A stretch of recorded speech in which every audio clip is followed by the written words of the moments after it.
हिंदूच नाही तर या 3 धर्मियांसाठीही पवित्र आहे कैलाश पर्वत. कैलाश पर्वत हिंदू धर्मियांसाठी अत्यंत पवित्र मानला जातो. हा पर्वत म्हणजे महादेवांचं निवासस्थान असल्याची श्रद्धा आहे. हिंदूंसोबतच बौद्ध, जैन आणि बौद्ध धर्मियांसाठी कैलाश पर्वत सर्वोच्च पवित्र स्थळ आहे. भाविक कैलाश पर्वताभोवती तब्बल 52 किलोमीटरची पायी परिक्रमा करतात. ही परिक्रमा म्हणजे आत्मशुद्धीचा आणि भक्तीचा मार्ग मानला जातो.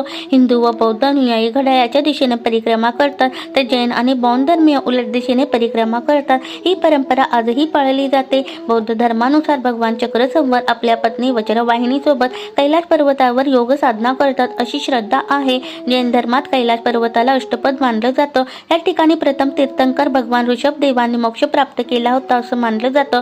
बौद्ध धर्मानुसार कैलाश पर्वत हे 9 मजली स्वस्तिकाच्या आकाराचं पवित्र शक्तिस्थान असून धर्मसंस्थापक टोनपा शिनराव स्वर्गातून इथे उतरले अशी मान्यता आहे. 6638 मीटर उंची असूनही आजपर्यंत कोणीही कैलास शिखरावर चढू शकलेले नाही. त्याची अनोखी नैसर्गिक रचना आजही शास्त्रज्ञांसाठी रहस्य आहे. धन्यवाद.